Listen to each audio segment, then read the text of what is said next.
पहला दिन है।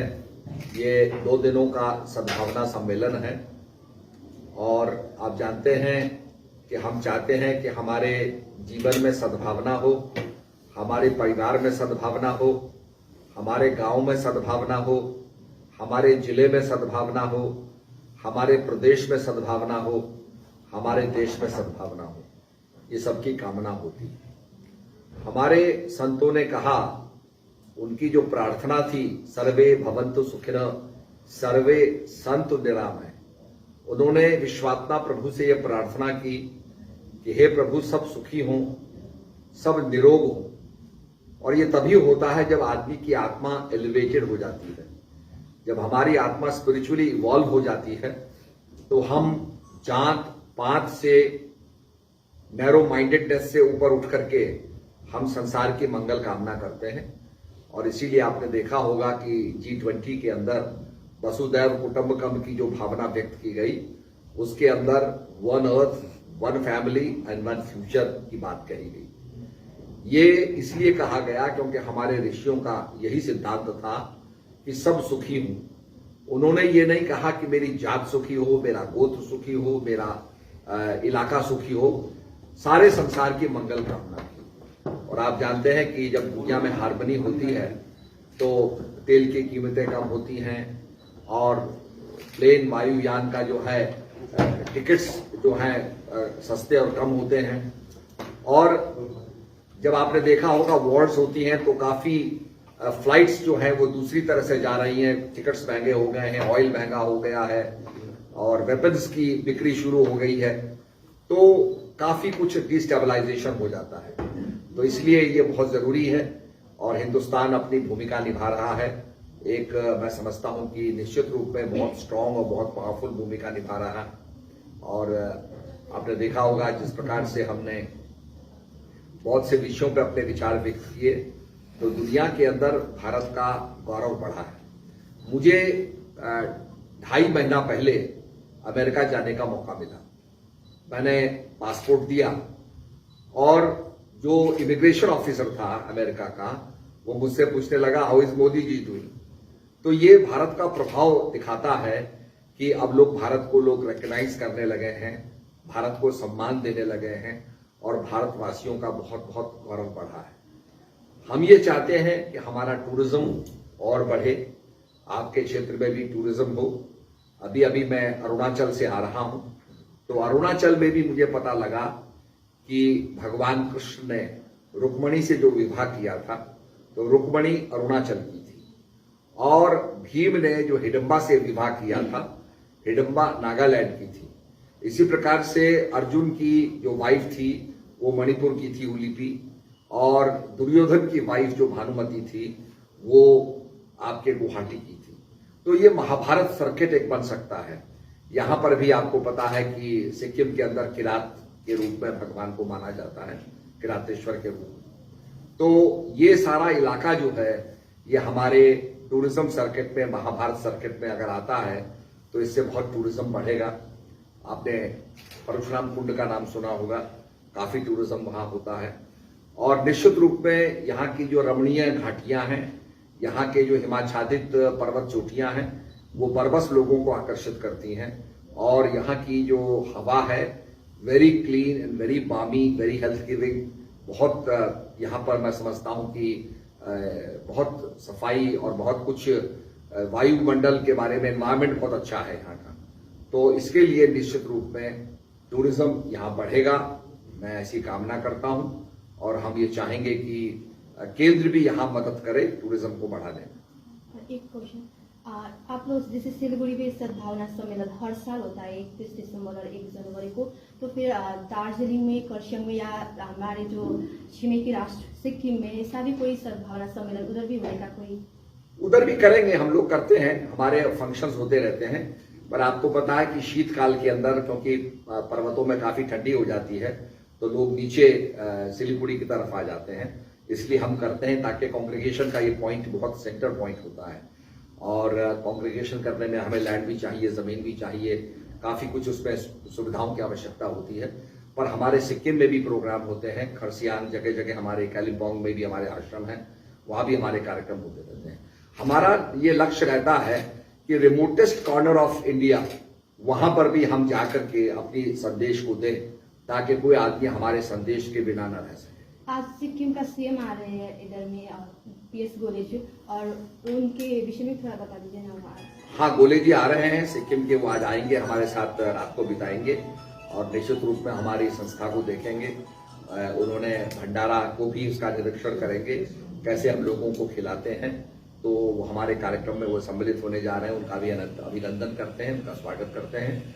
और निश्चित रूप में सिक्किम में भी हमारे काफी आश्रम हैं, तो हम निश्चित रूप में चाहते हैं कि सहयोग से सद्भावना स्थापित हो, राज्य आगे बढ़े और स्पिरिचुअलिटी हमारे अंदर जागृत हो। महाराज जी, आप तो बहुत पहले से ही सद्भावना का संदेश देते आ रहे हैं, तो पहले और आज के परिदृश्य में क्या आपको कुछ डिफरेंस दिख रहा है, लोगों में किस तरह की बदलाव आ रहे हैं, इसके बारे में? बदलाव आ रहा है, और आपने देखा होगा कि जो लोग ड्रग्स की तरफ जाते हैं, जब स्पिरिचुअलिटी अवेकनिंग होती है, मेडिटेशन करते हैं, तो ड्रग्स से दूर अपने आप हट जाते हैं। आपने देखा होगा कि अभी आदिवासी समाज हमारे संस्था से जुड़ा हुआ है, और पहले क्या होता था कि अंग्रेजों ने चाय के बागान बनाए, बड़े बड़े बागान बनाए, और गेट के ऊपर लिकर शॉप खोल दी। तो वो बेचारा पैसे कमाता था, एक लेबरर जो होता था, और वो शराब पी करके सारा पैसा अपना खर्च कर देता था। घर के अंदर झगड़ा होता था, पत्नी को पीटना, बच्चों को पीटना, वो पढ़ नहीं पाते थे। जब से हमारी संस्था से जुड़े हैं और मेडिटेशन को उन्होंने अपनाया है, उनका जीवन बदल गया है। शराब से दूर चले गए, नशे से दूर चले गए, जो पैसा कमाते हैं घर में खर्च करते हैं, बच्चों की अच्छी पढ़ाई हो रही है, और ये अवेकनिंग देखा धीरे धीरे उनके अंदर आई है। तो मैं समझता हूं कि उनका जीवन बदला है, और अगर हम उनके जीवन को बदलते हैं और उनका विकास करते हैं तो ये बड़े सौभाग्य की बात है। महाराज जी, आज साल का आखिरी दिन, सम्मेलन का पहला दिन, नए साल को किस तरीके से आप लोग स्वागत कर रहे हैं? नए साल का अभिनंदन मैं करता हूं और सभी को मैं मंगल कामना करता हूं। नए साल की बहुत बहुत बधाइयां सबको हो। नए साल के अंदर बड़े चैलेंजेस हैं जिनका हमें मुकाबला करना है, और नए साल निश्चित रूप में एक नया वर्ष हम लिखें, प्रेम, सद्भावना और शांति का वर्ष हो, यही हम मंगल कामना करते हैं। कि दुनिया के अंदर काफी जगह जगह छोटी मोटी लड़ाइयां शुरू हो गई हैं, काफी ज्यादा, और लोग सोचते हैं कि शायद कहीं ऐसा ना हो कि ये बड़े महायुद्ध में परिणित हो जाएं। तो बड़ा कॉशियस होकर के मैं चलना पड़ेगा, मैं समझता हूं, और निश्चित रूप में जो हमारे मार्गदर्शक हैं वो देश को आगे ले जाएंगे, ऐसी मैं मंगल कामना करता हूं। जैसे आपने बोला कि भारत के प्रति विश्व का नजरिया धीरे धीरे बदल रहा है, देशों में भी भारत का मान, तो ये और गति बनाए रखे, इसके लिए भारत सरकार को क्या क्या करनी चाहिए? भारत सरकार जो है, जैसे कि अभी जो कोरोना वैक्सीन थी, तो वैक्सीनेशन हमारे देश में बनी। पहले विदेश से वैक्सीन आती थी, कम से कम 5-7 साल लग जाते थे वैक्सीन को आने में। वैक्सीन यहां मैन्युफैक्चर हुई, और वैक्सीन हमने मैन्युफैक्चर करने के बाद उन गरीब देशों को दी जिनको वैक्सीन उपलब्ध नहीं थी।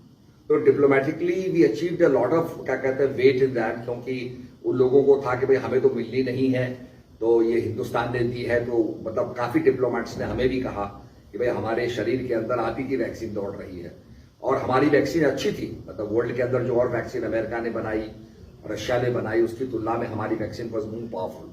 चाइना भी उतनी पावरफुल नहीं बना सका, उसका स्पेक्ट्रम बहुत कम था।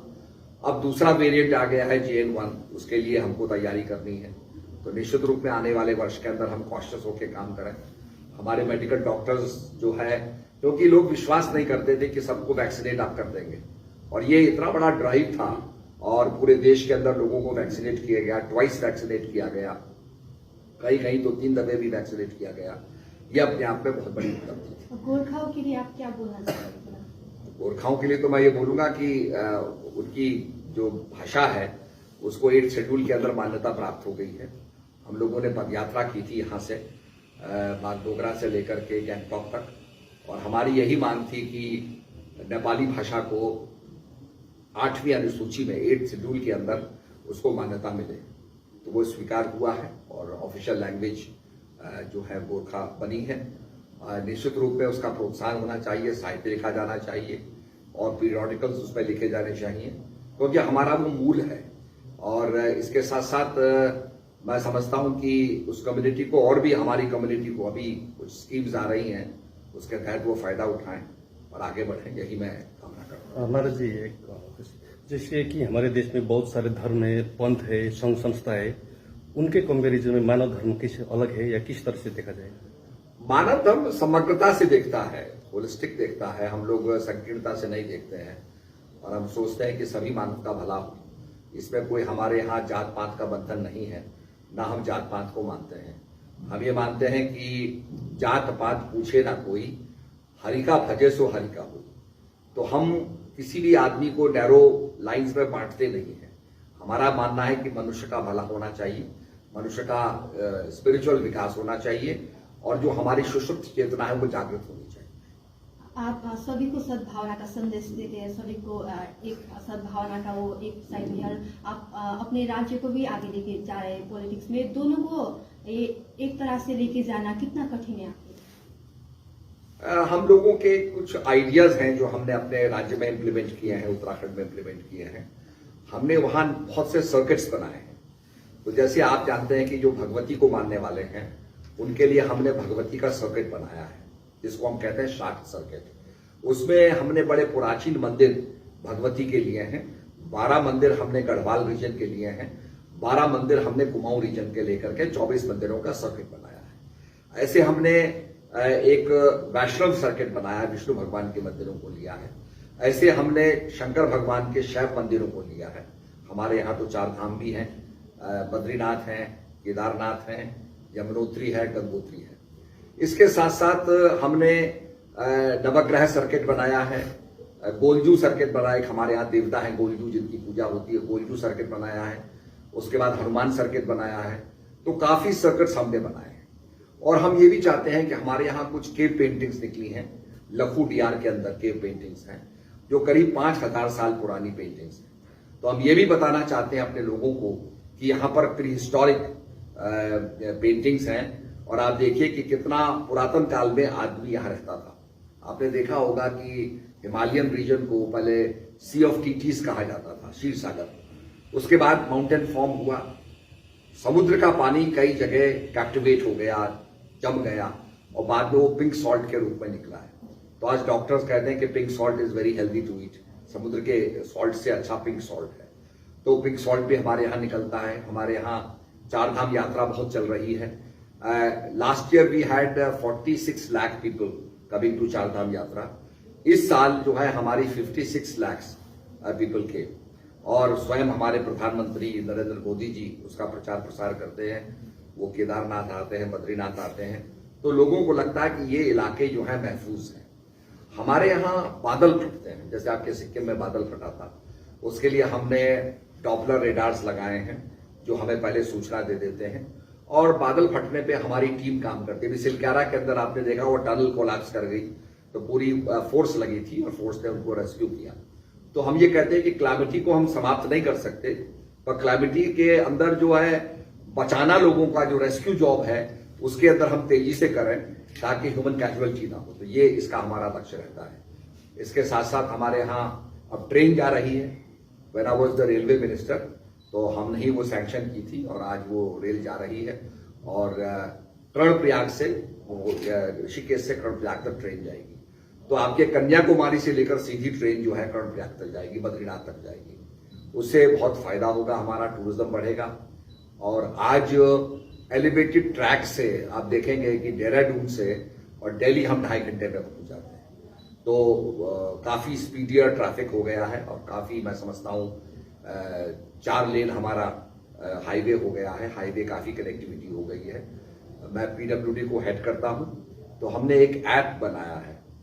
जहां भी गड्ढा होता है आप उसकी फोटो खींच करके डिपार्टमेंट को भेज दीजिए।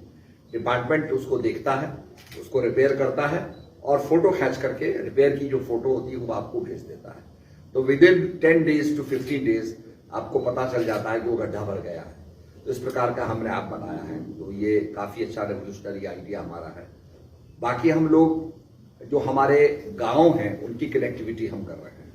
तो अभी हमारी मुख्यमंत्री ग्रामीण संपर्क योजना के तहत जहां छोटे छोटे हैमलेट्स भी हैं, 5 परिवार 6 परिवार रहते हैं, उनको भी हम रोड से कनेक्ट कर रहे हैं। तो कंप्लीटली उत्तराखंड के अंदर कनेक्टिविटी रोड्स की हो जाएगी। उसका फायदा यह है कि एक तो कनेक्टिविटी होगी, दूसरा गांव के अंदर जो उत्पाद है, यही वॉलनट हो रहा है, कहीं पर आपके नारंगी हो रहे हैं, कहीं माल्टा हो रहा है, उसको भी वो बेच सकेंगे, तो they will be making profit. तो ये हमारा पूरा अभियान है जिसको हम कर रहे हैं। महाराज जी, आपका प्रोग्राम तो देश विदेश में होता है और प्रतिवर्ष आप ये नया वर्ष सिलीगुड़ी में मनाते हैं और मना भी रहे हैं, इसका कोई विशेष कारण है, थोड़ा बताइए। सिलीगुड़ी वाले प्यार करते हैं तो उनके साथ नया साल मनाते हैं, तो ये अच्छी बात है। ये बहुत हमारी माता जी के जमाने से हम मनाते आ रहे हैं, तो उसी परंपरा को हमने कायम रखा है। जितने भी हम लोग ये देख रहे हैं उन लोगों को क्या संदेश देना चाहते हैं आपके देश? है जी, जो भी हम लोग को देख रहे व्यूवर्स देख रहे हैं अभी, उन लोगों को क्या संदेश देना चाहते हैं आपकी तरफ से? मैं संदेश ही देना चाहता हूं कि एक अच्छे नागरिक बनके अपने अच्छे नागरिक का कर्तव्य जो होता है उसको हम निभाएं, देश को मजबूत करें और एक एम्बेसडर के रूप में भारत का प्रतिनिधित्व करें कि भारत किस प्रकार से आगे बढ़ रहा है, भारत के अंदर किस प्रकार से हम, आपने देखा होगा मेट्रोज आ रही हैं और सुपरफास्ट ट्रेन आ रही हैं, तो निश्चित रूप में एक भूमिका निभाएं और मानव मानव से प्यार करें तो देश मजबूत होगा। और गरीब की मदद करना बहुत आवश्यक है, एक बेसहारे को सहारा देना बहुत जरूरी है, ये भावना हमारे अंदर होनी चाहिए। हमरो नेपाली, रामरो नेपाली।